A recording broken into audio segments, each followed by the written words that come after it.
Good evening, everybody. How are we? And see quite a few of yous in the chat ready. This fella must be popular that we've got on tonight because, yeah, there's already plenty of people there. So yeah, I'll flash back through the chat. So hi, Mike. Hi, Robbo. Kaz. I saw Paul Roberts in there. Paul Eaton's in there. Quite a few of the regulars. Hiya, Holly. Hope you're okay. So, me usual, just on a mic check. Is the volume okay for everyone?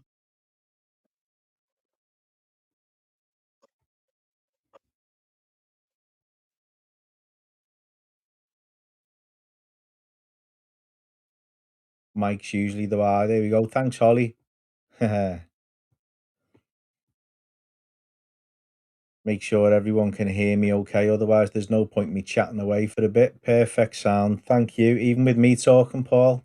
That's very kind of you.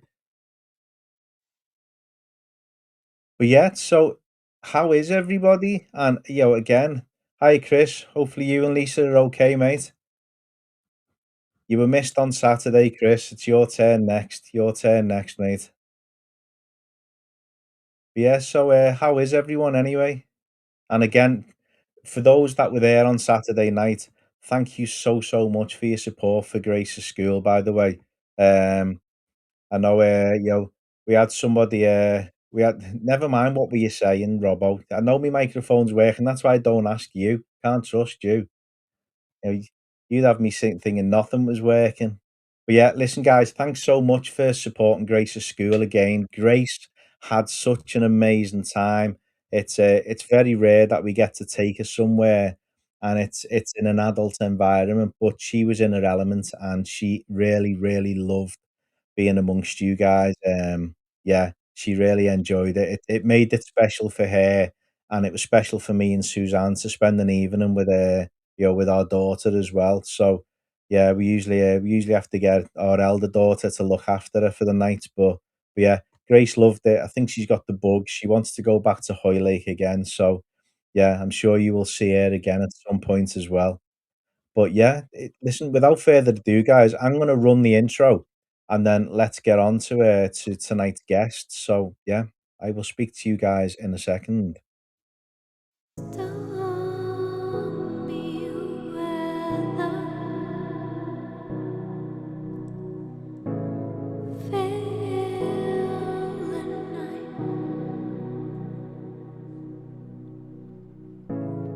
laying under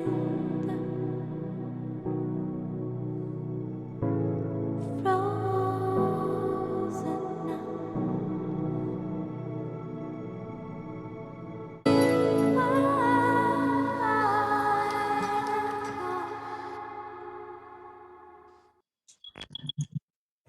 Ladies and gentlemen, Mr. Ray Turner, the Jack-o'-lantern.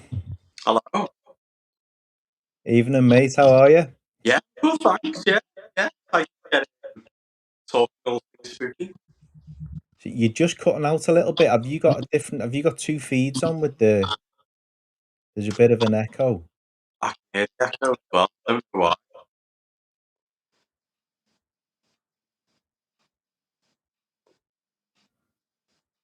I don't know. Just make sure I haven't got anything else open on a screen. But hopefully hopefully it will settle down. I've got everything else muted. How's the sound for everyone else, guys?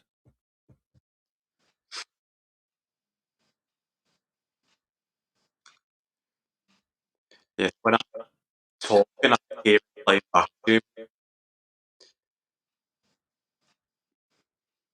Yeah, because the frustrating thing, guys, is we've just been having a chat off camera and it wasn't doing this. Okay.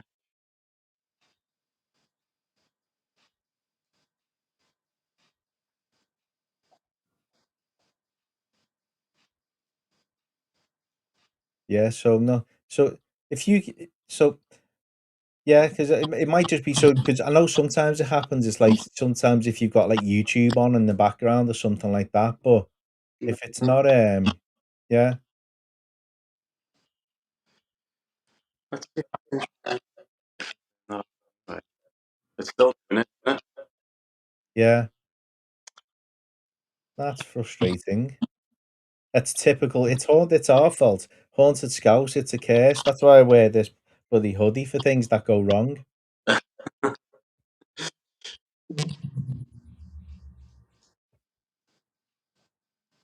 Yeah, as Paul has said, the curse is real. So hopefully it'll settle down. Mm. We'll get like a conversation flowing. I'll try my best to talk over it. You know, Yeah, because because I can hear the echo. Turn your volumes down slightly, is what Robbo's saying.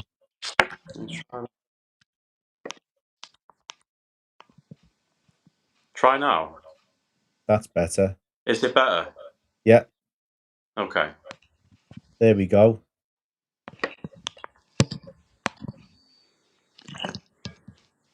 Yeah, that sounded right. So if I let you introduce yourself properly, then we will see if this is gonna go right. So does that sound better to people listening now? Can you hear me better? Can you, Chris? Yes, that's Oh, much good. better. Okay.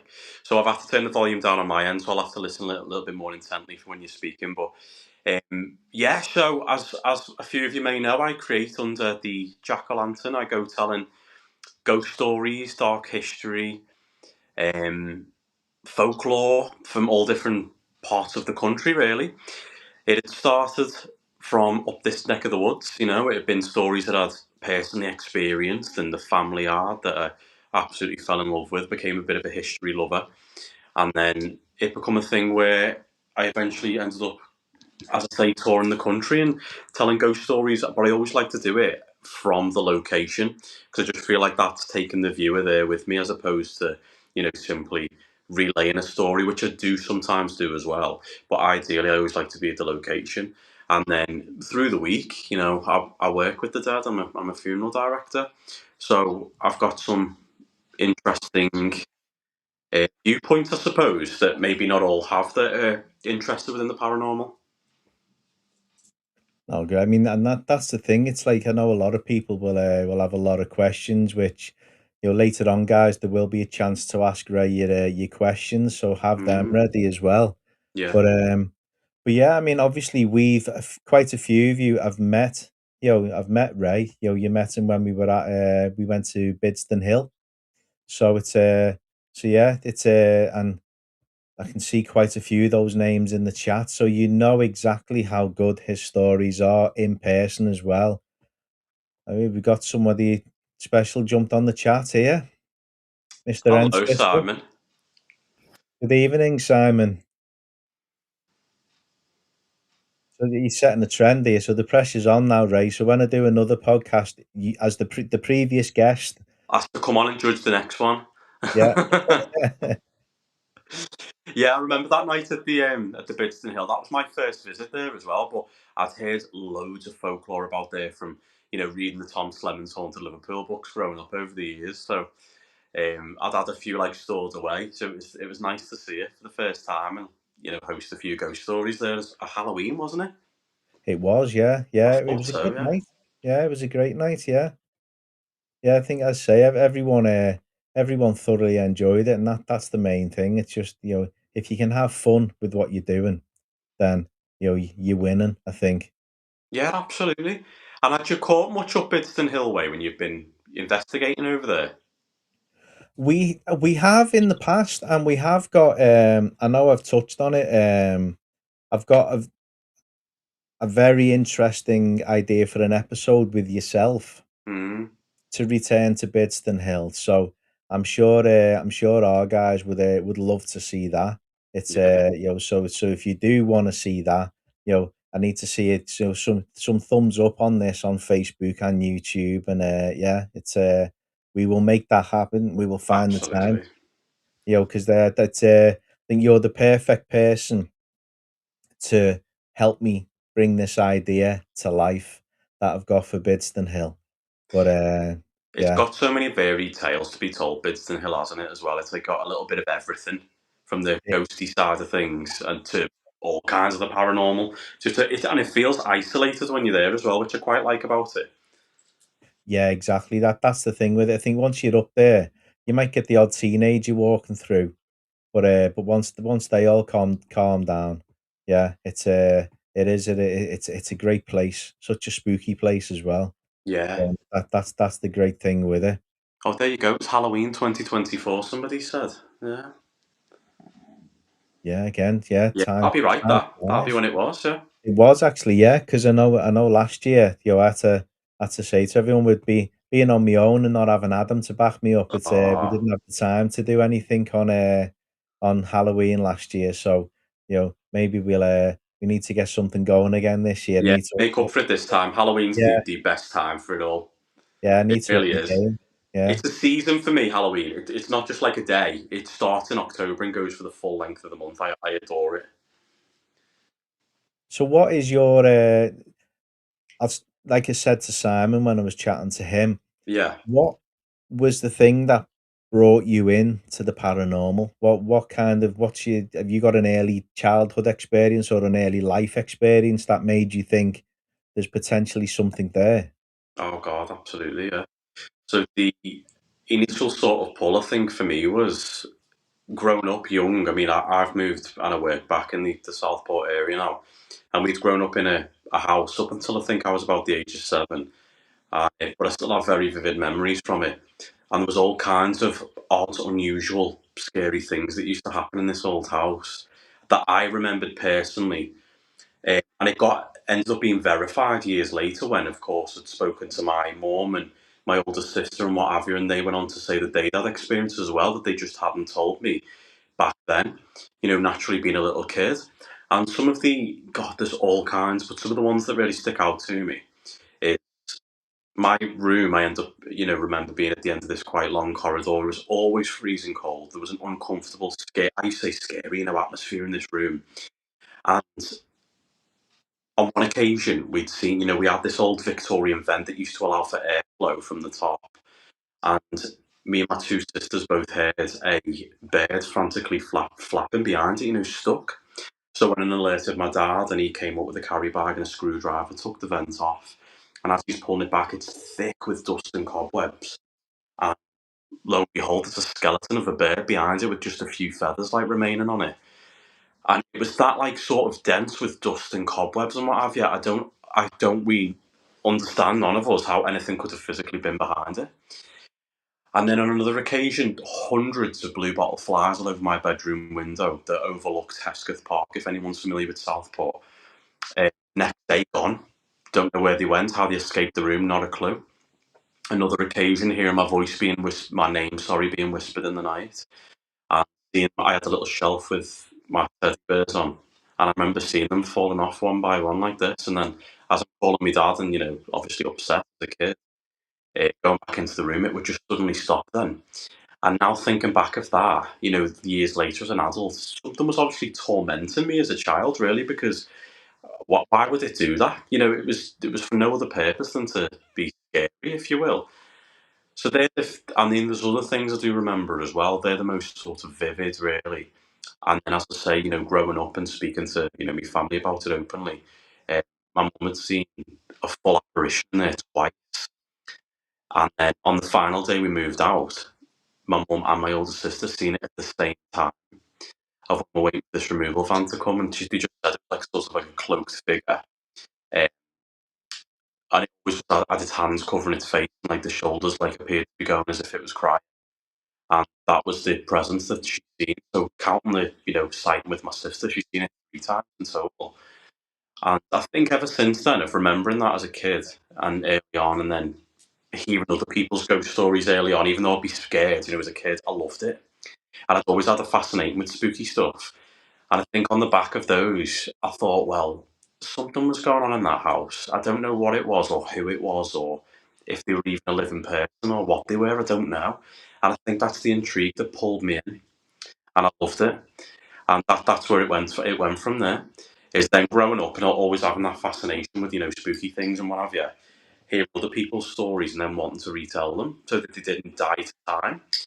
Because a lot of tales that have recently told on TikTok that are my favourites that I love the most are first-hand accounts that people are telling me that aren't, a long chain of ghost stories that have been passed down and over time. We love our infamous ghost stories that bring, your old pubs to life and uh, bring folklore to an area. We all love that. I adore it.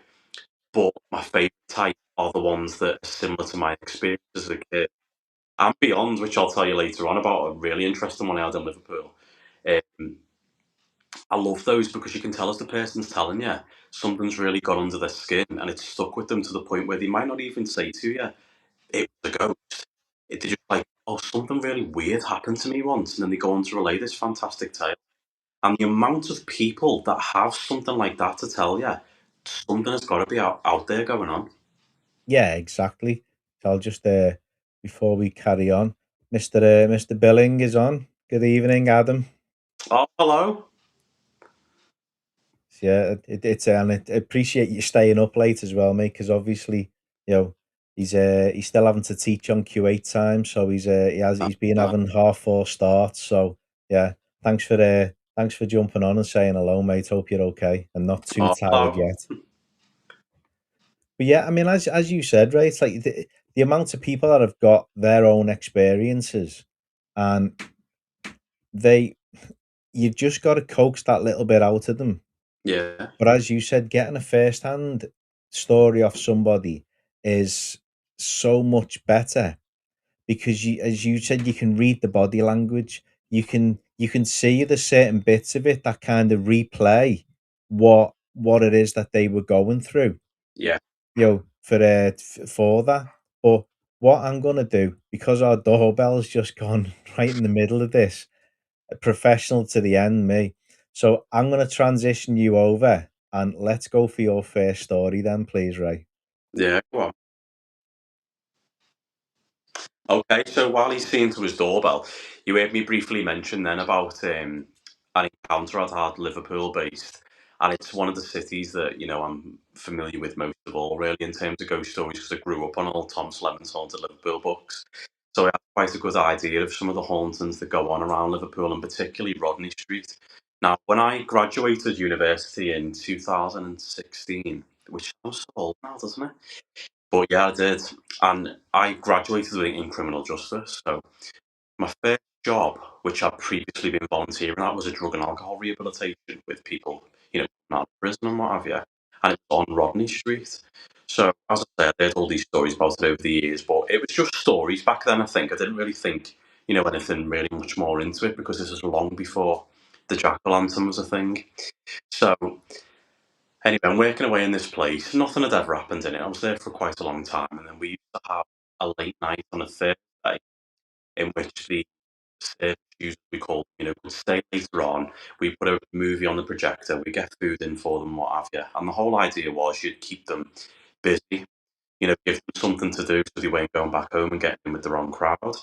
So we did that. And I used to back then, because I'd left my student accommodation, so I would finish that job on Rodney Street, get the train from Central, and go back to my mum and dad's house before I moved out. So about 9 o'clock it ended. Anyway, this one particular Thursday, the girl who I was mainly working with there, she had the set of keys but said, I've got to leave early. Are you all right to lock up for the night? So I said, well, yeah, of course. I knew it well enough by then, so that was fine. And after the service users had left, I think it was around 8 o'clock. I'm going past the staircase where you could see the kitchen is, and there's the basement door as well. So it was like a really old basement in Rodney Street. All the building had been refurbished and was beautiful. Actually, it was stunning. But the basement had kind of been left at the time. Nobody had bothered with it. It was still like stone steps and how you would originally have seen it. So I'm checking the upper floors because the building in Rodney Street, they're quite grand within if anyone's seen them. And there was a counsellor on the top, a bridal shop in the middle, and then our rehabilitation centre on the bottom. So checked each floor, all of them are locked up as they should be. And as I come back down the stairs, suddenly the basement door's now open and the light's on. And I'd seen it only, 5, 10 minutes before, and the corridor was in darkness and the door was closed. So I looked in and I thought, oof, that's strange. So I shouted like, "Hello, is anybody there?" Couldn't really hear much. Went to the top of the stairs and there's just like the light kind of illuminated the stairs, but not much else in this basement. You could just see a bit of street lamps coming in from the little tiny windows that are on Rodney Street. I mean, they're only small. And I distinctly heard as I'm at the top of the stairs, it sounded like two children chasing each other, like playing a game down there, like running. I heard little fast footsteps and giggling as well. And I think the giggling sounded female, like a little girl. So obviously, I didn't presume it was ghosts. Absolutely not. I thought it was kids that had broken in, or possibly I was hearing it from the street outside. So I shouted down like, "Hello." This giggling's getting a little bit louder. It sounds like somebody's having a full-on game down there. So I was panicking a little bit because I'm only about this time, probably about 21. I'm by myself in this old Rodney Street building, pretty much in the dark. And shout down there, if anybody is in here, you're getting locked in. And I'm locking up. And then it stopped dead silent. It was eerily silent. And I thought, well, I can't lock up this building without going down there and checking that nobody's there because I'll be responsible if anybody has broken in. So lo and behold, I had to put the torch on my phone, went down these old steps, shone it down. There was only like a few old musical instruments down there and other, old things. Nowhere near enough space for anyone to hide, even if they were. But lo and behold, there was absolutely nobody down there. So then I flew up the stairs, terrified, and slammed the door behind me, locked it, went off, got the train home, told me folks when I got back because I just couldn't believe it. It really happened. And the next day, on the Friday, coming into work, I said to the woman who owned the rehabilitation place, I said about this experience I'd had in the night. Like, all right, I'd heard really. I didn't really think of it as an experience. It's just something that I'd heard, and it was real. And she says to me, which I suppose now looking back corroborated everything. She was like, "Oh yeah, I hear them all the time, Ray." I was like, "What?" And she was like, "Oh yeah, yeah, the building's haunted by a little boy and a girl who'd lived there. They're a wealthy family because Rodney Street's a wealthy house." And she said they died years ago. They both caught tuberculosis, and it was common back then to have bodies stored in the coldest place in the house. Or they used to take bodies to the local pub as well. Before there was fully fledged funeral directors. And apparently, the kids' bodies were kept in these cellars for quite a few days. And ever since, when it was a private residence, right up until the day that it's businesses, people have heard these ghostly children running down there and playing with each other, basically, this brother and sister. And to hear her sort of say that the next day made the whole thing real. And I think it would have been probably back 2016, 17 when I'd graduated and I had that job. It gave that sort of flair again that sparked up the one that I had as a child that made me think, this is real. I experienced that and something is going on. And I don't know why, but these stories exist and they're happening to people all the time. And I think that's what really has always perked my interest into wanting to uncover other people's ghost stories, retell them, and visit these haunted locations and bring the stories to people from that exact place where they ordinarily might not be able to go themselves. Because I'm a history lover, I love it, and often history and ghost stories go hand in hand because the ghost only makes sense when you uncover the history of why it's there in the first place. So when she's, comparatively, when she told me of why I was hearing those noises and that she hears them, it just made it all the more real for me. And that's one that I've began retelling again recently because it's probably another big motivator behind why I do the jack o' lantern today. I'm back. Hello. There wasn't a ghost at the door, was there? It Pressing your wasn't a doorbell. ghost at the door, no, Oh, no. It's just good. a very apologetic next door neighbour. But no, but I did catch all the story. But I mean, there's something about, and a lot of our, and I know Adam will be the first to say this with what he experienced at Bronigarth in our Halloween special. There's something about footsteps hmm when there's nothing you can see that's causing the footsteps that Eerie. just sends chills. But I It, pulled and this up. it's almost like you wonder, don't you? Is it an echo of something that was there before? Or is it something that can, communicate with you or doing it on purpose because it knows you're there? And that's the thing fine line between the two as well, and I suspect a lot of hauntings sit between those two things. Some of them are replays of things that we hear from a time gone by for whatever reason, and others can communicate with you. Yeah, precisely, and that's the thing. It's like, you know, that one experience that Adam had, he's still team skeptic, but it was Oh, it was an experience that it it did shake him up because there was nobody there, what happened? So it was footsteps he'd heard. yeah, so Bronnygarth is an old hospital, yeah, Hmm. just outside Porthmadog in West Wales, Yeah, and during our lone vigils for last year's Halloween special, I went down to one of the wards and just got myself comfy in one of the beds, and as everyone has seen in the episode, literally basically just fell asleep and snored my head off for an hour and a bit. Um, dedication.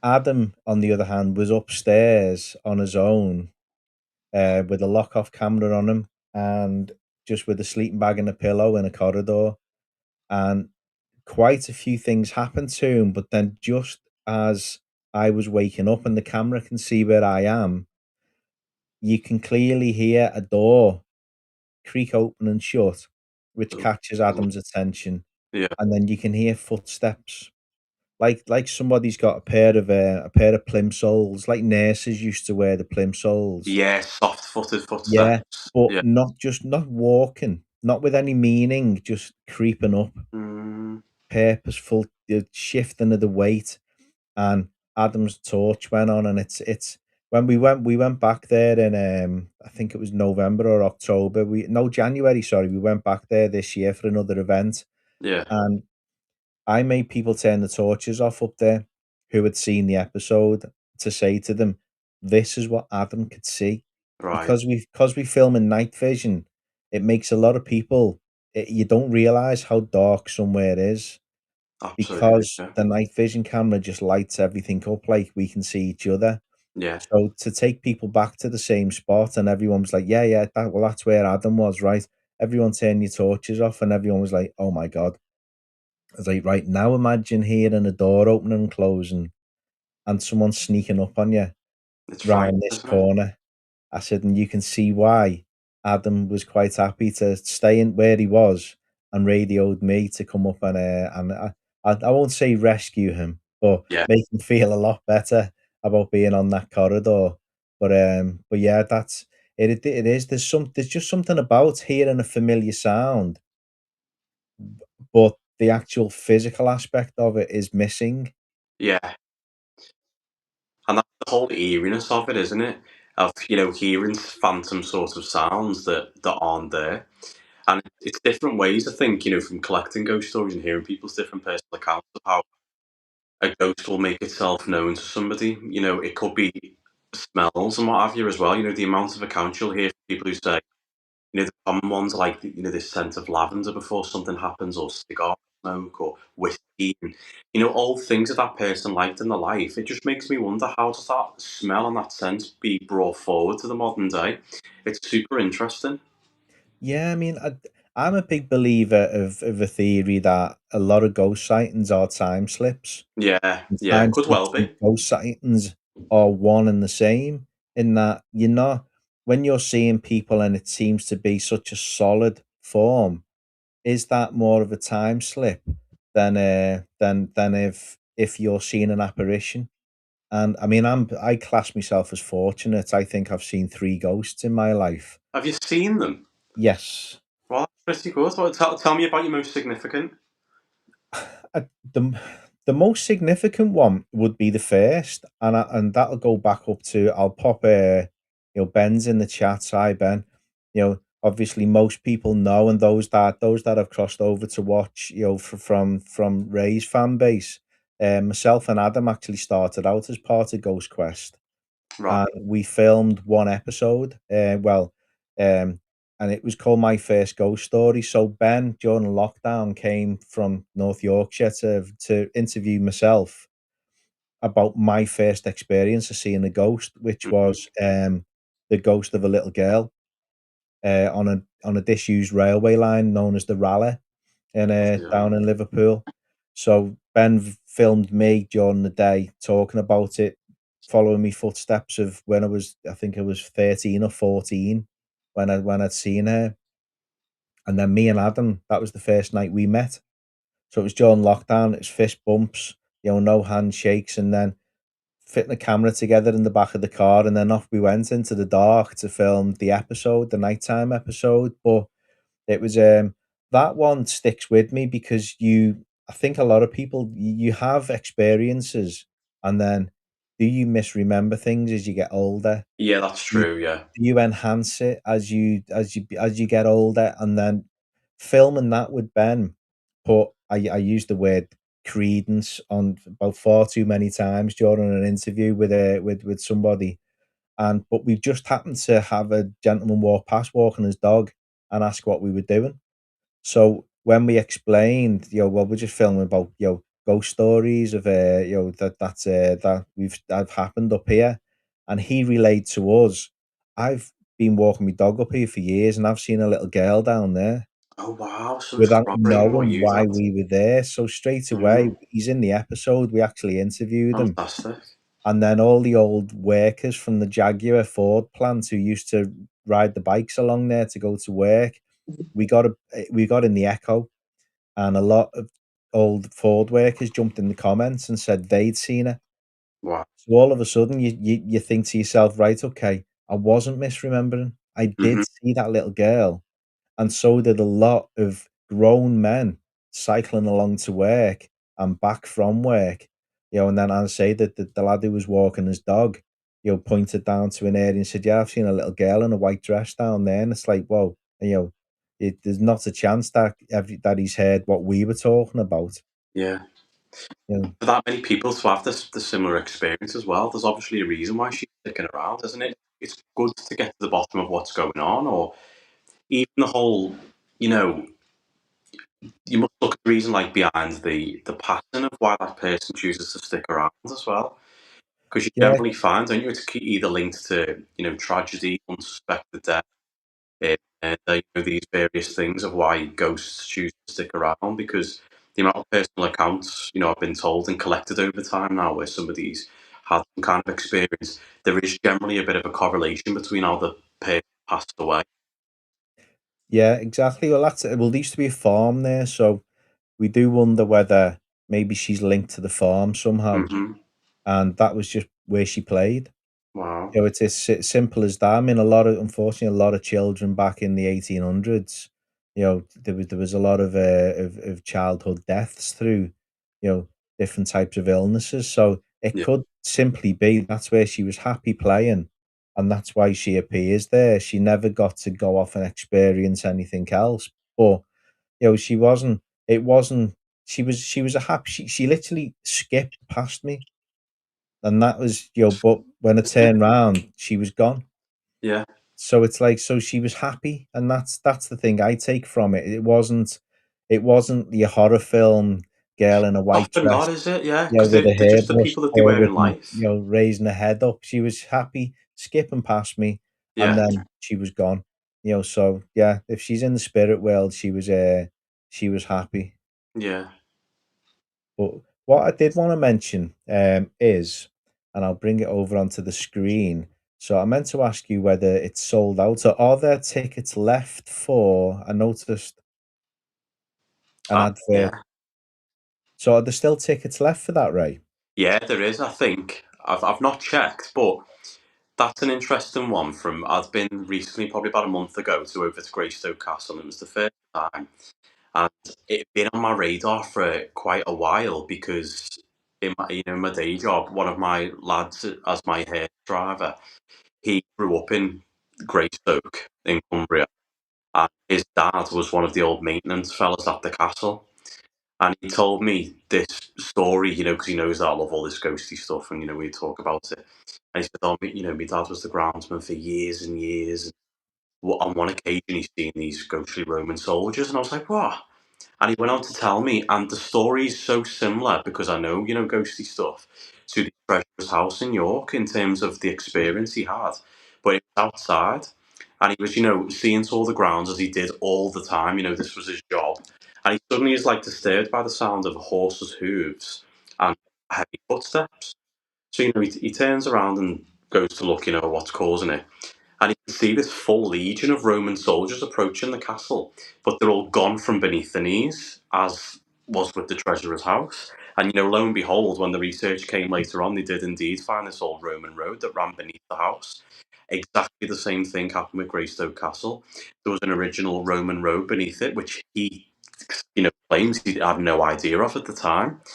And he heard the sounds of all these soldiers, the horses. He heard a bugle get blown, and just a fantastic story. And his son, who told me, at the very like no nonsense types, and it's not a story that were pulled out of thin air. And he told me it's like my dad said right until the day of his deathbed that that was absolutely true, it happened, and that was what it was.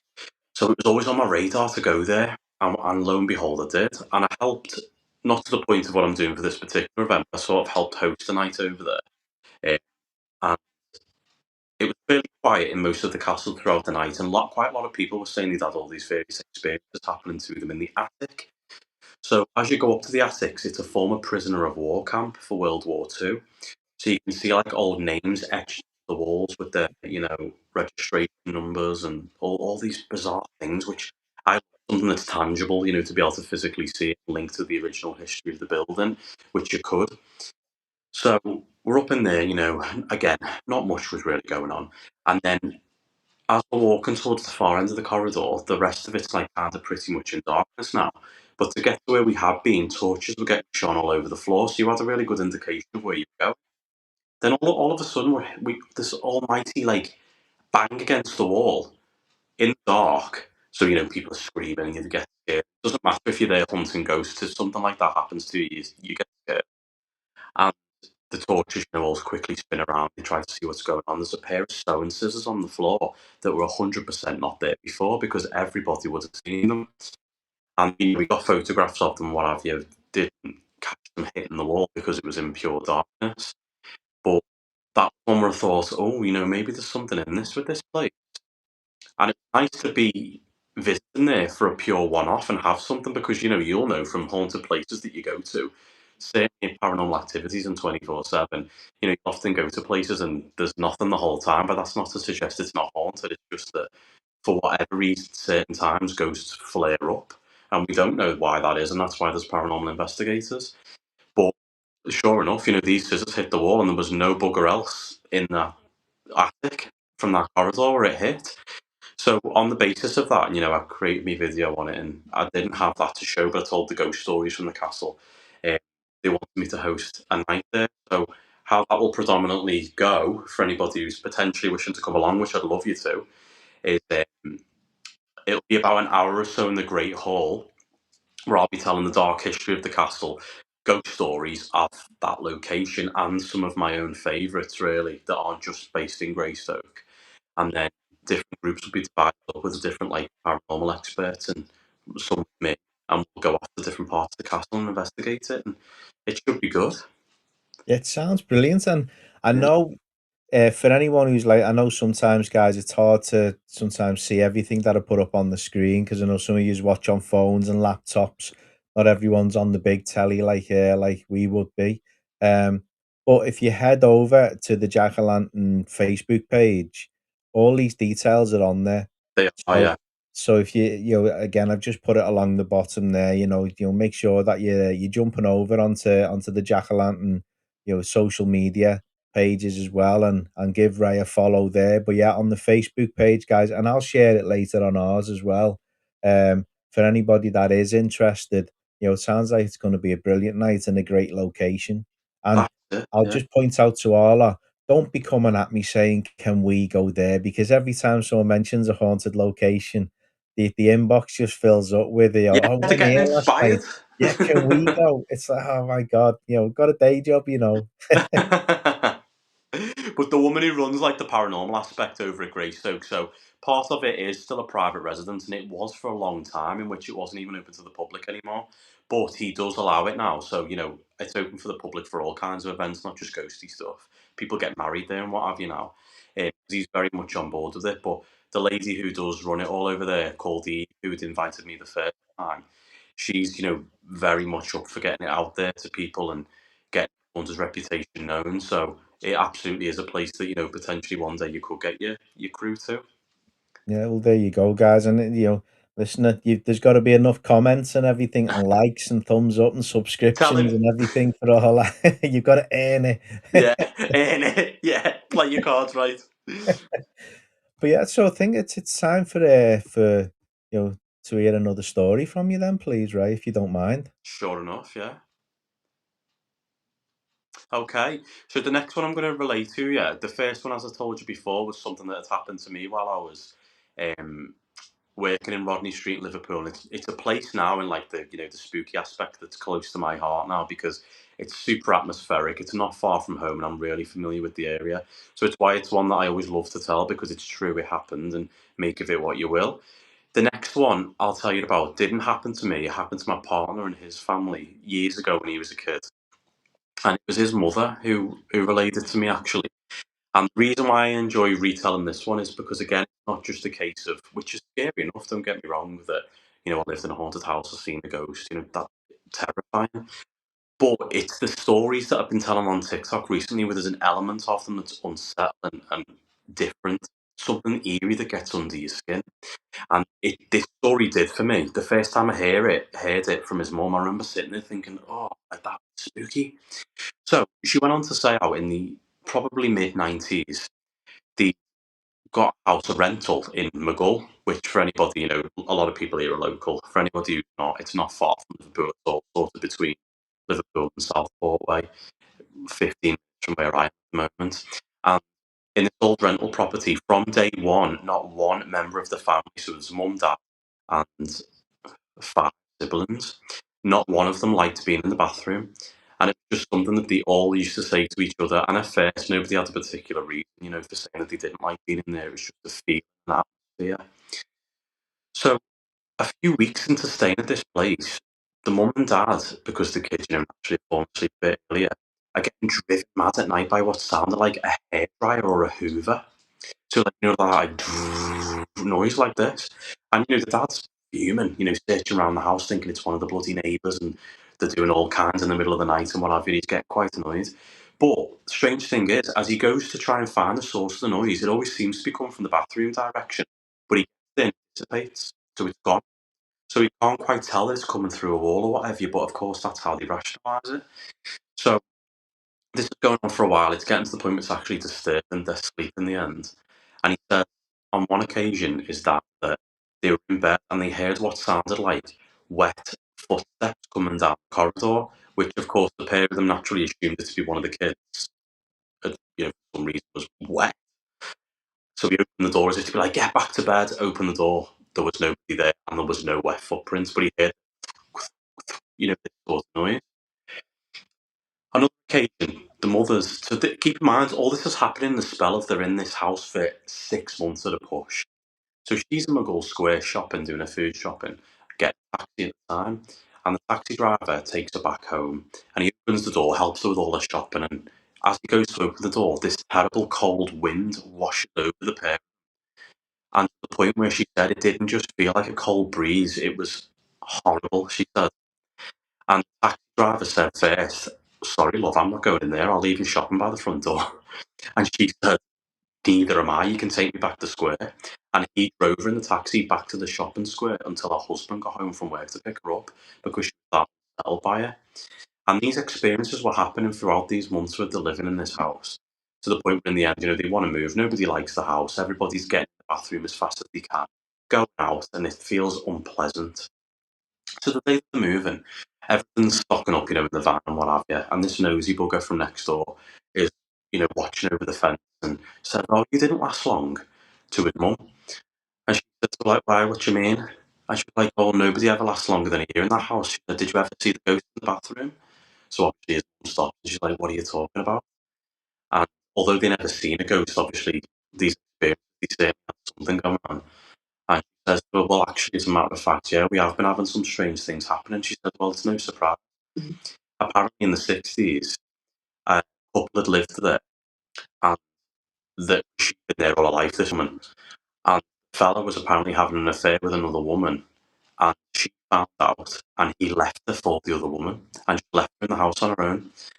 And lo and behold, one night she apparently, in a bad place, runs a bath, turns on the hairdryer and threw it in, and killed herself in the bathroom. And then suddenly, everything made sense. The sound of this hairdryer they were hearing, these wet footprints, this terrible feeling they were getting in the bathroom that every single member of the family got, and everything sort of clicked. And one story that, as I say, I've been told years later, and I think the reason why it gets under your skin is a bit more unsettling is because, first of all, kind of death is thoroughly unpleasant, isn't it? Nobody would want to sort of live in a property where something like that happens. But secondly, how that sound of the hairdryer replaying and why, that's always something that has stuck with me. And I've thought that's extremely eerie. And, if you passed away in a property like that, why would that be the reason that you were replaying something? So it makes more along sense along the lines of it was like, traumatic and it was recorded into the house, but also the terrible energy of that passing was still there as well. So it's just one of those ghost stories that I've, enjoyed retelling lately because it's eerie, it's unsettling, and it's a bit different. No, exactly. Do you know what? And what I'm loving about tonight is there's a contrast of when I chatted to Simon, and he's the tried and tested amazing storyteller, Yeah, he's and it's fabulous. like it's brilliant in that, and it's I have got it. I'll bring this little picture up there of the two of yous. Ah, yes. Adore him. And it's almost like it's like the sorcerer and the apprentice, so to speak. Yeah, And totally. that's the brilliant thing. It's like, Simon's just the best at what he does, and it's and to have known yourself for the last couple of years is just it's amazing to see that there's somebody else that's coming up that's got the same interest, and keeping the storytelling alive and bringing That's modern it. stories through. And that's always my love of always doing it. There was never like, an intention of the Jack o' Lantern would sort of, become what it is today in regards to me being able to tell these stories to people and speak on podcasts and all have you. It was just purely a labour of love and an interest.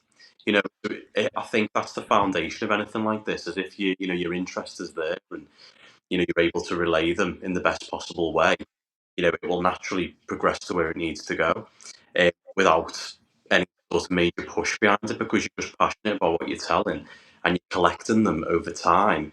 And the ones that get under my skin and spook me out, I always want to retell them in that like sort of. It doesn't matter if the ghost story happened yesterday. I want to tell it in that like gothic Victorian type feel to it, where those listening to my stories on TikTok or even if they're written ones on Instagram, they sort of get that same atmosphere that I had when I first heard it. That's always what I want to project over. Yeah, exactly, and that's the thing. People think it's easy to because there's that many people now that, I mean, it sounds ironic that jump on podcasts and think I can do that, and it takes a long time to just be confident as a public speaker.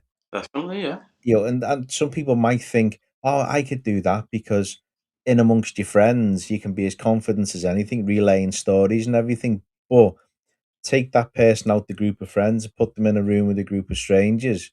Can you put that personality across and that confidence across? And it's not as easy as people probably think. And people like No. yourselves and Simon make it look easy, and that's the great thing. It's like that's why I made up that you two have been my first two guests on the Oh, podcast so am because I. It's a lovely one to follow. It really is. And I'd met him properly.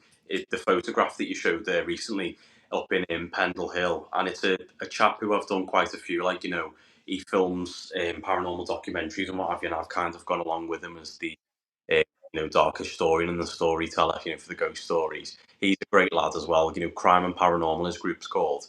And he'd got Simon there that night to tell the um, trial history of the Pendle Witches, and then I yes, later on told some of the associated ghost stories. And they were again ones that I picked up that I recently shared. that were not necessarily connected to witches, but about the whole atmosphere of the area. And I shared that with Simon that day when I met him, and it was just lovely that somebody just gets it, and they're on the same wavelength of you. It was really nice. We had a great time. Yeah, because that's it. That's I said to Simon, it's like we've been friends now for about 5 years through Ben from Ghost Quest. Right? You know, Yeah.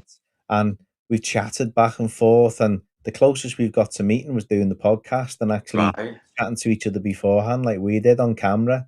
Yeah. So it was nice to finally like have that face to face conversation, and then unlike obviously met yourself twice at the Paracon in Northwich, and then Yes, we that's right. went to Yeah. Bidston Hill last year, or the year before last now. But yeah, that said to Simon, there's a pint. He's a real ale fella like I am. So said it's there's some. I've said to our guys, I will try to find the perfect location to get Simon along to tell us some stories, and it's yeah, he might just want paying in beer. I don't know. I'm a draft cider man, but I love a bit of draft.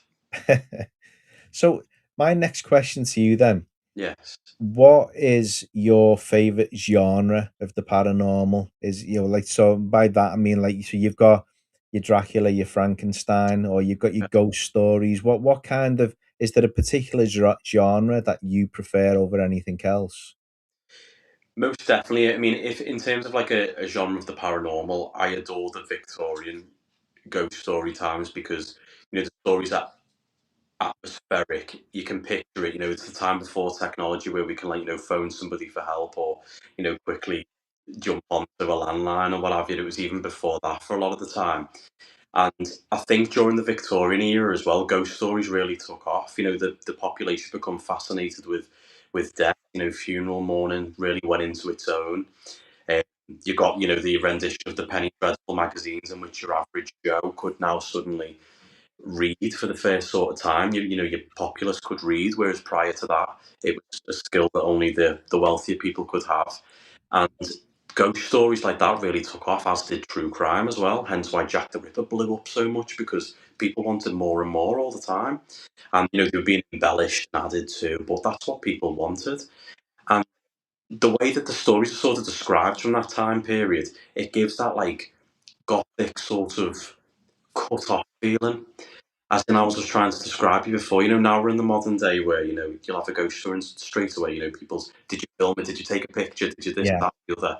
And you think in those situations, if something has caught you off guard, as if you're walking around your own house, like I was saying from childhood before, you know, various things happened. The last thing you think to do is whip your phone out and take a photo.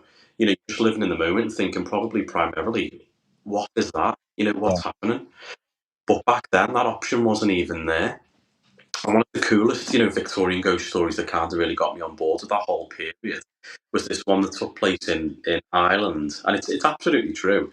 And it was, to the effect of it was this wealthy woman who had employed these servants to come and work at a big country manor, and she was like, a strong Catholic family, and one of the servant girls there was a Protestant, and the idea was that they would try and scare her into Catholicism by her, dead grandma comes to visit her in the night, and then they can suddenly save the day, and lo and behold, it's Catholics the right way to go because it wasn't really a grandmother. That was the whole spin that these people were trying to put on it to scare her. And it totally backfired in the respect of that they come in the night in a shroud and light candles and what have you. And you've got to think in these time periods, people were terrified easily. We're super desensitized these days to horror films, ghost stories. People like me telling you scary stuff all the time. That just wasn't the case back then, other than campfire tales. And apparently, the girl was woken up in the night, terrified that much. She grabbed a candelabra off the bed and struck the ghost on the head with it, and they fall on the floor, and then suddenly you can see this patch of blood, and she killed her because she was scared, hit her. And then the irony of that whole ghost story is now there really is supposed to be a ghost haunting the mansion that's this ultimately a prankster that got killed, you know. And it was just the way it was told and the atmosphere and the setting of this isolated big mansion over in Ireland, and I just loved it. It just really felt like it could be a film that you watch, and it because it really had that atmosphere about it. And I think for me, that's the whole aspect of the paranormal that I find fascinating is the atmosphere of the tale. You've got to make the listener or reader or whoever it is feel as if they're there from afar and that they can feel involved in that location no matter where they are. Even if it's just me sat by the fireside getting me bloody back burnt off as I am at the moment and telling like a good story, you want people to feel as though they're in the living room with you. It's got to be vivid. Yeah, exactly, and that's the thing. It's the old campfire stories, isn't It it? is. We love it. It's just everyone's intense and everyone's listening, and Yeah. again, I go back to having you with myself and Adam and everyone at Bidston Hill. I think that's why it worked so well because every time we stopped to tell the stories, it was you're in one of the most haunted parts of the world. It's Yeah. Halloween, it's pitch black, and everyone's shining the torches onto the floor to give you a little bit of light of just to take away from the darkness. And That's it's I right. think that's what made them work so well. And then once you're up by the windmill and you're telling another story there, it was say it brings it to life. And It when does. you've got a group of people and they're attentive, and that's where the brilliant thing with the Haunter Scouse family, as they call themselves, is we've got such an eclectic mix of amazing people who all just love each other to bits. They look after each other, and me and Adam often Community. say we started out wanting to be the biggest YouTube channel out there or in the Northwest, and then once we started to do the events and everyone started to come regularly, you start to realize we've created something that's bigger and better than what the YouTube channel was. And you brought people together who've got that shared love of anything paranormal, whether Yeah. it's Simon Entwistle yourself or Uncanny on the BBC and Yeah. things like that. It's everyone's had these shared experiences, and a lot of them, they've as you said, everyone's got a ghost story to tell. A Yeah. lot They of them really do. have gone away from events with a brand new ghost story to tell, but Exactly. they've now got 3 or 4 people that were in that room with them that experienced the same thing, and it's as you said, nobody's rushing to get the phone out. Well, apart from Big Ronnie, he's always rushing to get his phone out and take a picture, but everybody's that busy in the moment, they can't wait to get out and tell everybody else what they've experienced, and I think Exactly. that's the joy of the paranormal. It's, It really you know is. And you'll go to these places, and I'm in them all the time in my day job. Old cemeteries and what have you, and very rarely things happen. But then when I'm visiting them all the time on the weekends, eventually I've collected, quite a mix of things that are purely really accidental for me because I'm not a paranormal investigator. I go to tell the stories, and one of the most sort of mind blowing ones that I had recently, and the group that I was with, they've got, often said they've never really been the same since because it was that crazy. Was up in Rivington, which isn't too far for you and your guys to go to be fair. It's up sort of like between Bolton and Wigan, but it's like immense countryside. It's beautiful. Reservoirs, all there and what have you. And there was these old tea rooms that we got invited to go to, and they were investigating there. I was there to tell the ghost stories, and nothing, pretty much happened in this tea room. And it wasn't just a case of, tales. The woman who'd got the group there that night was having like poltergeist activity in the tea rooms. So, for context, there's an old chapel there from the 1700s, and the tea rooms used to be a former Sunday school. Uh, then it was a library, and then lo and behold, the tea rooms that it is today had quite a long history.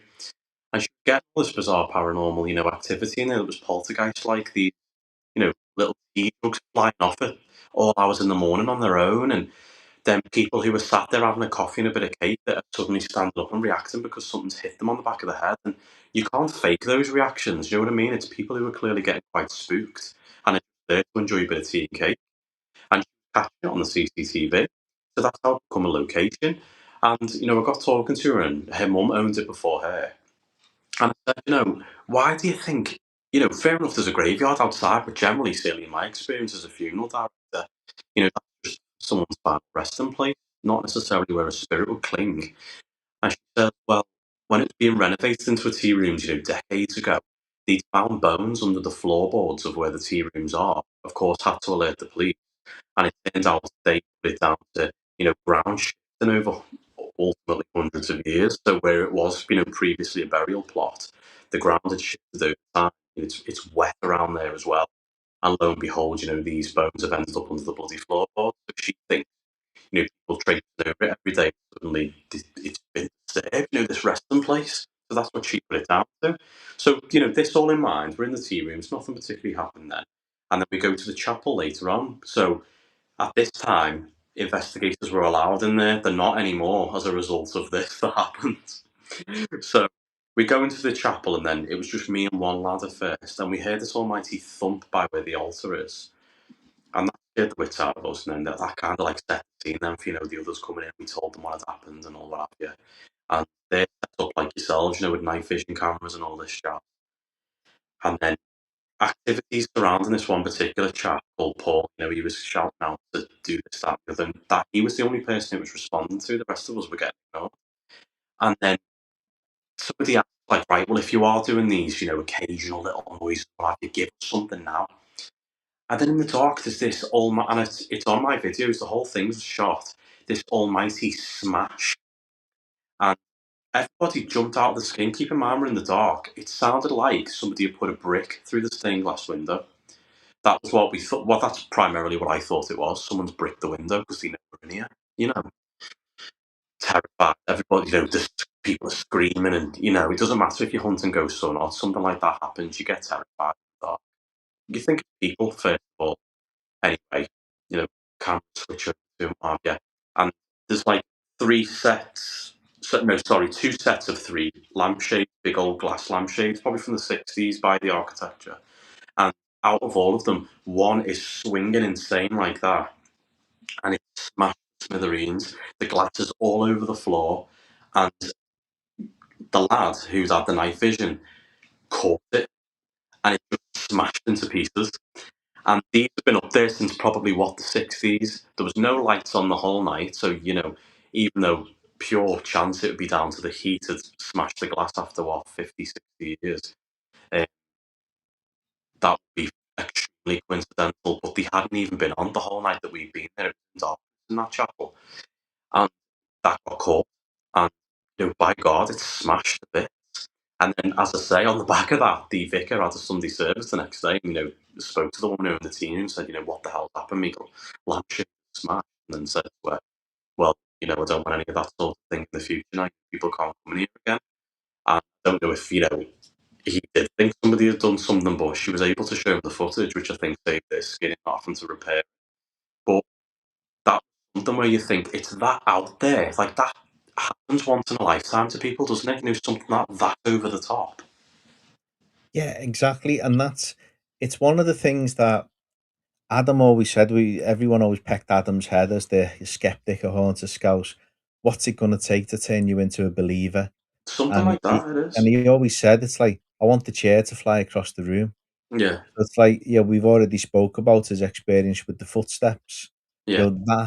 That I think if it wasn't for the fact that that we filmed that so long ago, that I think if we'd have had more time to go to bigger and better locations like that, I think it might have pushed them a bit more. Mhm. But yeah, Adams always said he wants the chair to fly across the room, even though, as you said, it's such a rarity for a It large object to move. And it does happen. I mean, we've had things, shared experiences in an old pub in Liverpool, the Griffin, of I know it, electricals, yeah. going on and off, and we've had shared experiences in other places where stuff's moved. I know a lot of people in the paranormal are not fans of cat balls Mhm. because, but then, as we say, there's not a single piece of equipment in the paranormal that is tried and tested as a piece of paranormal equipment. It's all just Yeah, it electronic. originated as something else, didn't it? That's it. Yeah, It's like the REM pod with the flashing lights and the antenna started off as the musical instrument that you push your hand in that's and out right. of, and it's all about vibrations and everything. But then it's just Yeah. become a REM pod. So it's like, yeah, we've had so many times where we've walked into rooms and either we've all been sat there still and a cat ball has rolled and then lit up, or we've had tables move when people have been there. See, that's And extraordinary in itself, isn't it? it is, and this is the great thing. It's like we do so many events, and we do the events exactly how me and Adam film. We don't use Ouija boards. We don't do table tipping. So everybody is involved in the investigation, and everybody appreciates that we can have 5 hours on an event, and if we have a really active half an hour, then that's amazing. Because that half an hour, if you're filming an episode, you are more than happy for a really active half an hour because you know by the time you put the rest of it in, you've got an hour for an episode. That's And right. it's like, so many people go to different places and we go back to the same places all the time with the events, and one night can be off the scale, the next night can be quiet. So Exactly hence right. hence Yeah. hence the fact we load up the chocolate bars instead, so it's, if it's a quiet night, more sweets go. Hey, it's a treat to be in there, though, isn't it? And you know what? As you said before, which is one thing I particularly love about your group that you run, is you really developed a good, strong sense of community, which I think's part of this sector, isn't it? You need to have people with mutual interests who, are willing to communicate with each other and work together. And a nice sort of feeling that I got of that. I've went to the lodge up in Bacup in Lancashire, run by a couple that used to do some of the ghost tours in the old King's Head, Chester, which is I used to go there as well. And apparently things had happened after I went later on in the night. But the night that we had there, I don't know what it was. I was just in a hysterics. I couldn't stop laughing. And my sister, I think, had come with me, and she's been on a few like ghosty bits with me now as well. She's really good laughing. It was just looking at each other's faces in the dark. Somebody would say something, and it was perfectly serious, but out laughing. I just couldn't stop. And the owners were watching us on the cameras and seeing what was going on, and they were crying, laughing in the room as well. And as much as it was a fun, good, spooky location to visit, and people catch all kinds there, it's one that I'll always remember is because I had a bloody blast. It was really good, and it was just silly. And I don't even know what was making me laugh, Do you know but what? We I always couldn't say stop. that it's Yeah, it like was terrible. if you put positive energy in rather than negative energy, you'll get more back because Well, yeah, if you are in the spirit world, why on earth would you want to interact with a load of miserable arses? yeah. Whereas you get our crowd and the banter's back and forth, whether it's me telling Caroline's in the chat, whether it's me telling Caroline to stop eating Parma violets in the dark because you Oh, can. I hate them. Ah, see, Caroline, it's not. It's Oh, it's just you. It's I'm not a just you. sweets person at all. A bit of chocolate every now and then, but not sweets, especially Nah, not violets. I mean, no, it's like a little spray of Caroline. perfume in your gob, innit? Oh, she's made up. Honestly, the Parma violets are always left over at Christmas out the tubs of Oh, sweets, and yeah, she goes straight for them. She's even got her own T-shirt, hands off the Parma violets, because she won one of our giveaways, and I designed a T-shirt for her with a box of Parma violets and a zombie hand grabbing them. So it's yeah, oh yeah, she's piping up now. oh, get them in the category with the bounty. That's terrible. But yeah, so no, Caroline never goes hungry at the events because there's always Parma violets left out of them mixed tubs. There you go, Caroline. It's worth it. It's worth going. It is a treat there for you. So I will hand over to you then, if you wouldn't mind giving us another story, and is that okay? Yeah, of course. Yeah, Yeah. right. I'll make you full screen, mate, and yeah, Okay. So another story that I'm going to tell to you, and it was sort of on the subject before of bathrooms. You tend to find a lot of ghost stories and what have you originate in places like that. And I think the reason why they scare us all the more is because they're a place where we're often vulnerable, aren't they? Aren't we? We're getting in the bath, we're getting in the shower. We don't want people to see us. It's all the more eerie if you think something's ghostly's going on in them. And this is one of the first ever sort of ghost stories I probably heard back when the Jack o' Lantern was just on Instagram, and I used to post written stories, before I made videos. And I used to work in Ashton, and that's between Wigan and Helens, well, back when I was, working in law. And there was this old mansion that was subdivided into apartments, and it got divided into apartments in the late Victorian period. And like the story goes, that got passed on to loads of Ashton folk over the years, and loads of the locals that had been there for time knew it and claimed that the building was still haunted by this elderly woman. Uh, was that He moved in there, and he apparently felt a local Wigan fella who was, hard on his luck, didn't have really two peas to rub together. But had found this like quite nice looking apartment built within a full mansion, but it was a bit derelict. And anyway, he said to him when he went to view it, just letting making you aware from day one, the previous resident died in the bath, an old woman, and she wasn't found for a week. And apparently, he initially put him off, but wasn't in a position to be picky, didn't have much money, and kind of rationalised it in the end of thinking, well, people die in houses every day, and I can't be picky and have to take it. So he did. And, nothing much really happened to him, except every now and then he said, apparently, that the bathroom, no matter what the time of day or what the weather was outside, it would feel darker than any other room in the house, despite the fact there was a big window in there. It just always felt darker, repressed, really. And one particular night, he's out in Ashton in Wigan and gets, talking to a local lady, gets lucky and brings her home. Whatever happens between the two of them. And then in the night, she's shaking him awake. And she's annoyed as well. And he's like, he wakes up, what's going on? And she says to him, what the hell? You've said you live on your own. He's like, I do. And she's fuming and says to him, I've just nearly walked in and your grandma in the bath. And he's like, well, you never, because I live by myself. And she's like, no, I've just walked in, there's an old woman sat in the bath. Full of water as well. She's having a bath. So, his heart sinks, and then he remembers this story that he was told before he moved in of this elderly woman who died in there. And apparently the story goes, the pair of them then sat in the bath and hear her footsteps walking along the corridor, towards the bedroom. And, he left. And people over the years have all reported this same sort of ghostly activity in the house, with many of them actually seeing the apparition, which is terrifying. Imagine, you're just doing your own business in your home, and there's a naked old woman walking down the corridor soaking wet. It's terrifying. It's like The Shining, isn't it, all over again? If anybody remembers that scene where he walks into one of the hotel rooms and you've got that ghoul in the bath that's initially like this really pretty woman, and then she turns into the old, decrepit ghost. That's what it reminded me of when I first heard it, because I love The Shining. Big fan of Stephen King stuff, the novels, and that's what it reminded me of. And I just thought that could be one of the most unsettling ghosts you could see, because it's something that would make us uncomfortable in society anyway. Seeing a naked old woman walking down the corridor in your house, but then to find out she's actually long dead, it was extremely unsettling. And it's one of the best known ghost stories in Ashton. And as far as I know, that's still subdivided into apartments. And I used to often wonder to myself when I'd walk past it every now and then, does the person who lives there now still ever get any activity going on all these years later? Or did they ever see it? Like, how does the bathroom feel now? Has it been ripped out? Is it now a room and the bathroom's somewhere else? You wonder. But you'd never knock on and ask these questions, because if the person hadn't had things, the human mind's powerful and you never want to scare anyone. But it's a ghost story that, again, I adore because it's freaky.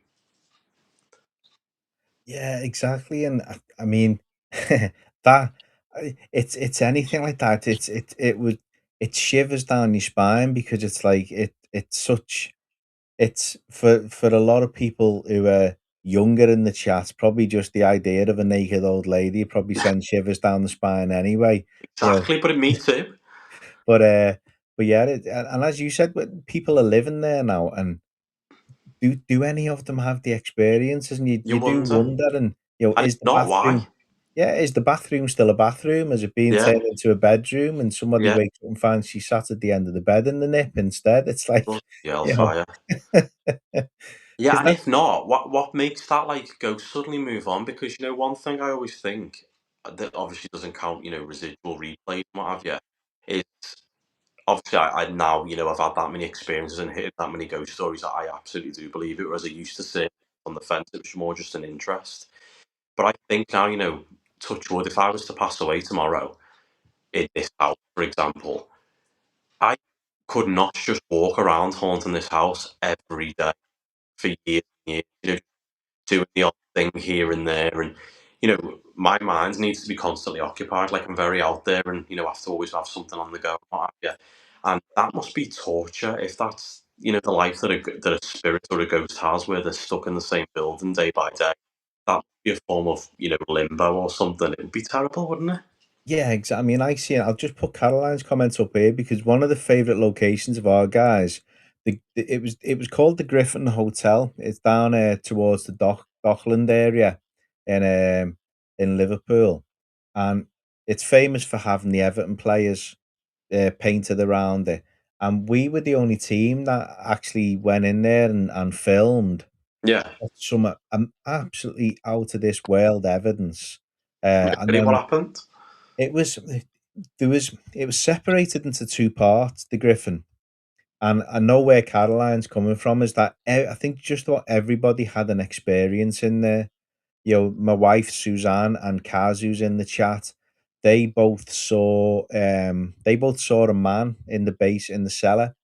So we're down in the Oh, cellar wow. doing my team's down there doing our vigil, and somebody rolled a cat ball. I think I rolled the cat ball, and everybody commented it seemed like something stopped the cat ball and pushed it back because it stopped very suddenly. But as it's flashing, Suzanne and Kaz, they've both got the gift of sight, and they both reacted at the same time and said they seen like a heavy set man, his sleeves rolled up like a barrel man. His job was to just throw these heavy barrels around downstairs, and they witnessed that down there. Others upstairs witnessed electricals, main thing being a lamp flashing on and off when the electrics were off in the room, Right. because although it had been rigged up as like a panic room kind of thing, there was guys that were doing it up. The brilliant company called Events to Scare, and I think they're based in Chesterfield or somewhere like that, and they got a contract from the owner of the Griffin to do it up. So they were doing it up to it as a horror thing. They Okay. had people dressing up as the nun and as Pennywise the clown to basically scare the crap out of you. Well, so it was that kind of thing that they were doing, but they also had they had ways of triggering stuff within the room. So they had like hidden switches to make you know Right. you know picture frames fall off and things like that. But I had to walk around with one of them, Paul, at the very start of the night, and he showed me all this because me and Adam had been a couple of weeks before to film, and he'd done so much extra work in the meantime. And he said to me, "Do you want me to leave any of this on?" And I went, "No." I said, "I want our guys to have a Oh, sack as genuine well, though, wouldn't you? investigation." I said, "If they want to come back and pay as your guests and have the whole scare thing, great. But I want them to have a genuine investigation tonight. Yeah. So turn it all off." So he did. He had a circuit board. It was all switched off because we're torches and night vision cameras. I think we were filming it. Unfortunately, the experience wasn't captured on camera, but it was shared by maybe 6 or 7 people, and they were in one of the which was part of the accommodation in so above the bar, and there was a lamp in there that suddenly started flashing on and off Mm. and kept going on and off. Now all the electrics were isolated, and I know the switch to just put power into that lamp was Yeah. behind the picture frame in that room, and the guys who ran it, they stayed out the way. It wasn't their event. They were just there to lock up after we'd Yeah, just finished. to look after the Yeah. building. The excitedness of everybody when they came down to tell us about it, it was, and then the frustration when I think it was Steve Robbo, he's in the chat, had gone to check on the camera, and the battery had died on the camera. So, like 5 minutes earlier, there would have been a lock-off camera capturing the moment of Ah, everybody in that experience, but the beautiful thing is they all experienced it together. They've yeah, got a shared experience they could take away that nobody could absolutely, and they can explain. validify each other's. Yeah, but that building now apparently is being done up into be a hotel. Right. Because even on the other you go through to the other side of it, a huge building, and on the other side, um, I feel like the more I do Haunter Scouse, the more I'm being able to open myself up to kind of not communicate with spirit, but sense, In tune, and yeah. yeah, and tune in and have that kind of empathy with them. Mhm. First time we went, me and Adam split up, and I got sent up to the attic area, this top floor. It is horrendous. It was like through a little creepy door, up these old wooden stairs. No, not decorated. It was all like bare bones of a building, wooden Oh, floorboards, and the noises you could hear up there. again, a lot of people don't go in for cat balls, but when you've got 2 or 3 of them going off at the same time Strange. and no one's moving, so I found myself kinda getting quite angry in there, like there was somebody was trying to corner me. When we went back the second time and we were using the Spirit Talker mobile phone app, and we were getting stuff through that tends to, it was hinting that this person had died suddenly, some kind of chest respiratory condition, but they were angry. It wasn't their time, Right. but somebody higher up had decided, "Unfortunately, it is your time." They'd had the Mhm. tap on the shoulder, and I suddenly sensed that. So rather than back off, "You're not gonna scare me," I opened myself up and had the conversation instead, and it's in the episode. I got quite emotional with it because I suddenly got this overwhelming sense of the sadness of that spirit of, "I shouldn't be here. Why am I here?" Yeah. It was such a humbling experience to kind of feel like I'd gone from this angry spirit was just trying to push me out, and then all of a sudden I've found it something within me to converse with them and hit the nail on the head. I felt that they just didn't want to be there. It wasn't their time. But I do wonder if that's being done up to flats, are people having those same experiences, especially Right. if they're in there and they're not treating it with the respect that we did when we went to film and our guys did when they went there as well. You know, would that anger be multiplied from a spirit because they can actually they can sense how you are. So if you're not treating their old home with respect, do you kind of multiply the activity of that spirit because of that? Potentially, yeah. And you think of it, in the opinions and defence of those people as well that are staying there for a hotel or what have you, for example. To them, that's just a hotel room for the night. So they're not going to go in thinking, oh, this might have been this X, Y, and Z, in the past and what have you.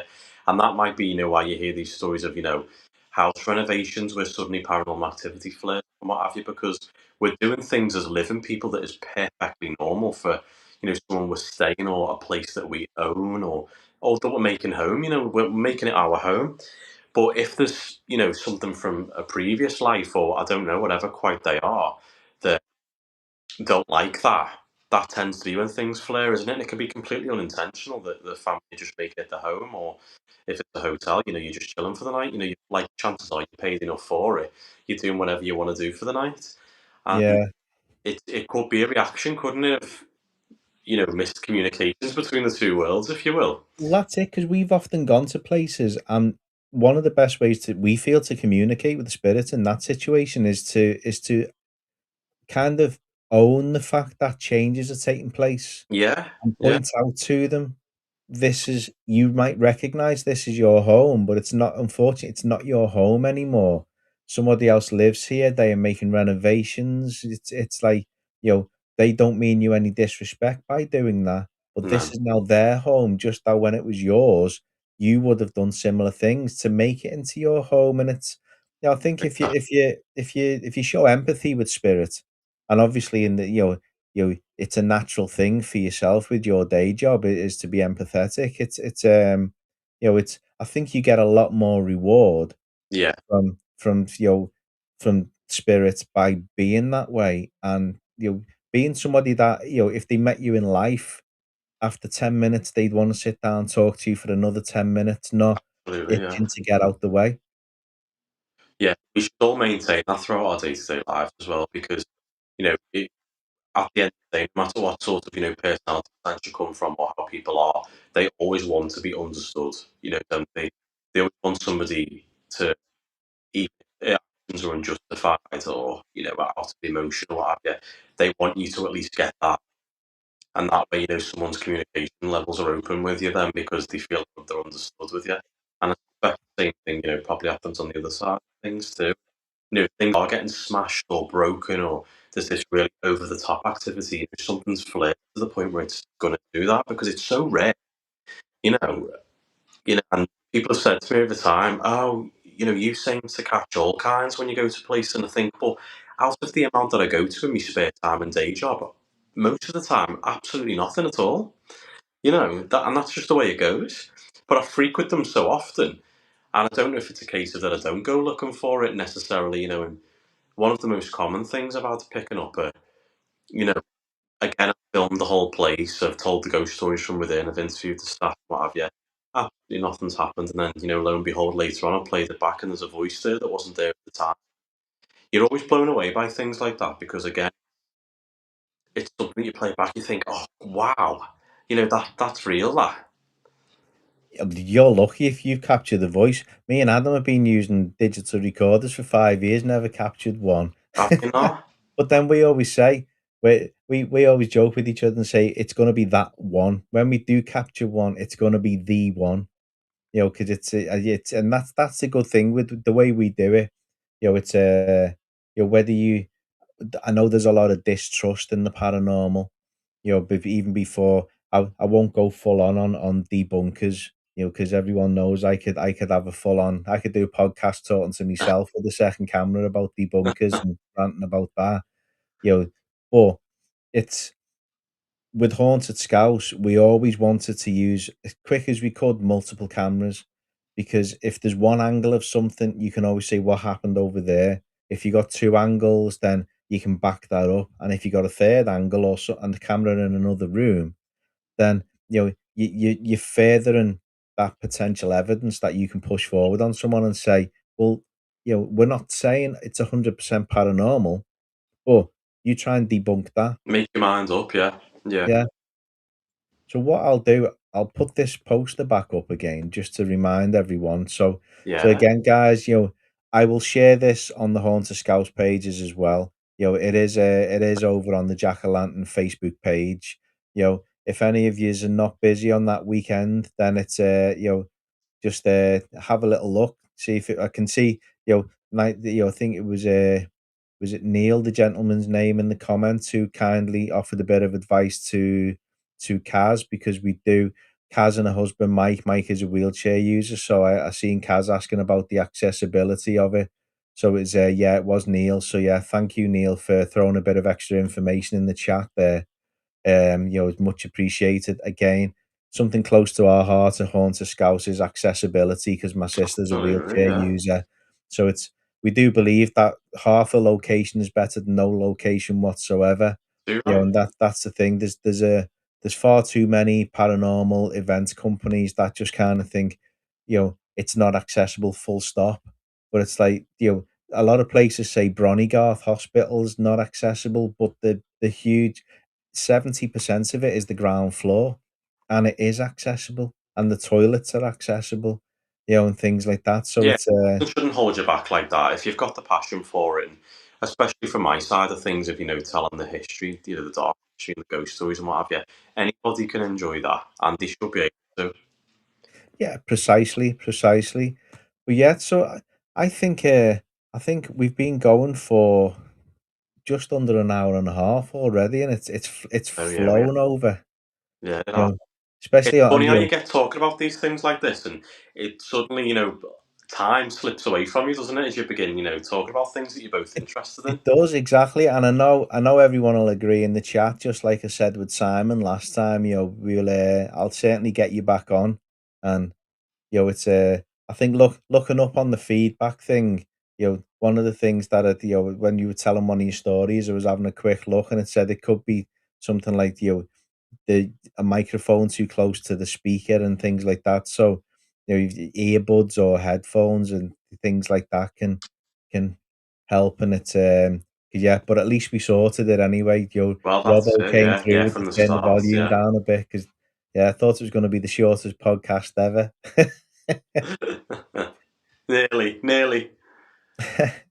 But yeah, so if you just wanna I'll put you full screen again, and if you just wanna let everyone know where.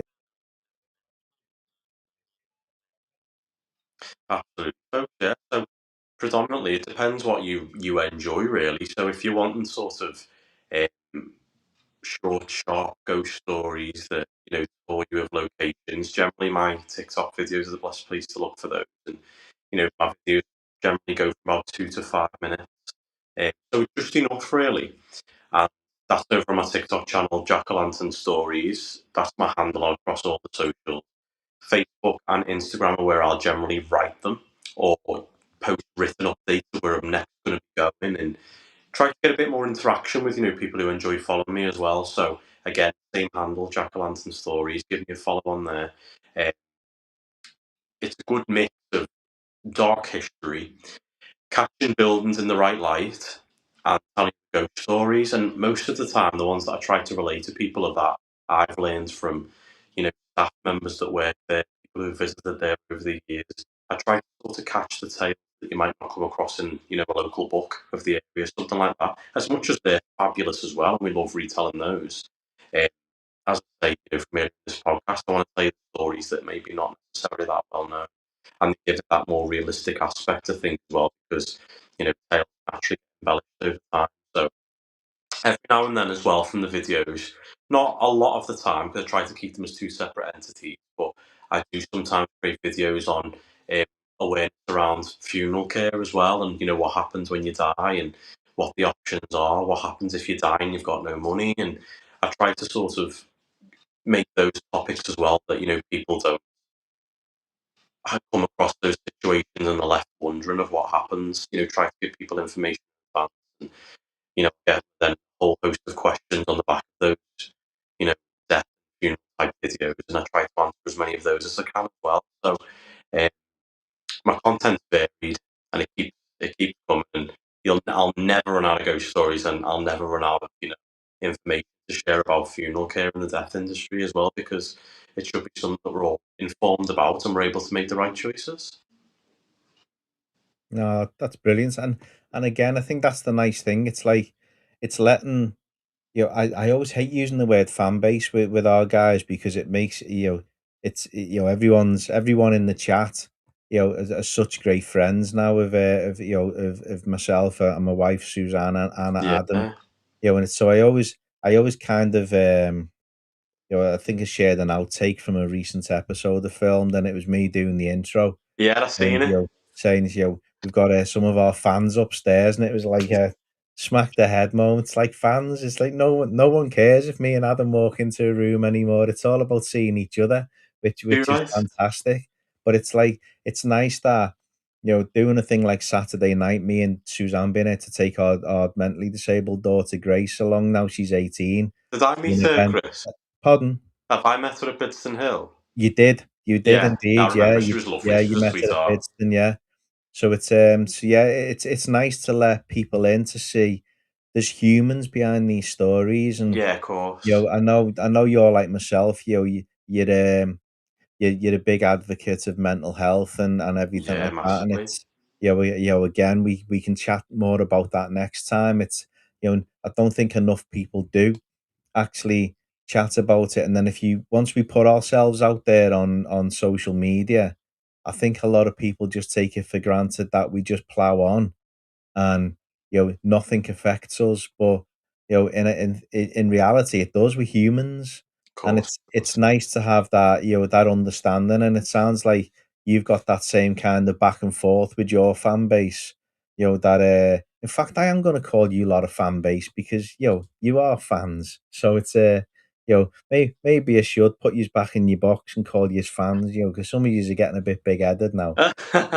But, but no, and that's the beauty of it. It's like, obviously, for us, we do the merch. It's, Yeah, I love it. seeing so many people turn up on Saturday wearing the merch is fantastic for us. They're proud to wear it, and I was I'm going to say, do I get thinking a T-shirt for doing the podcast with you?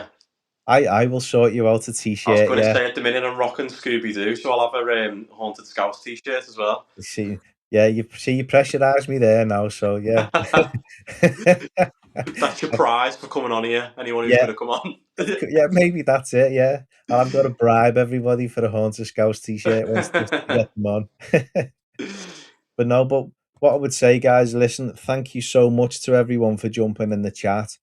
I know it's only the second podcast on the Haunted Scouts channel, but I think Brilliant. everyone will agree that it's the guests.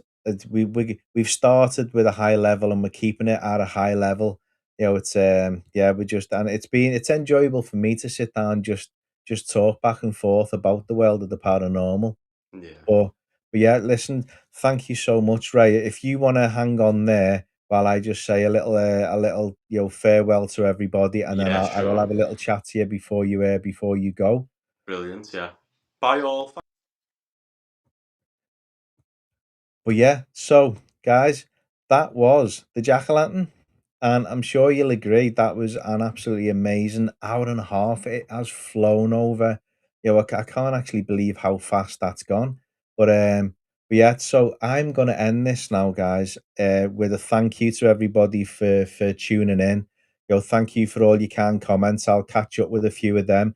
I didn't want to put your comments on the screen while Ray was telling the stories because it's all about listening to the story and concentrating.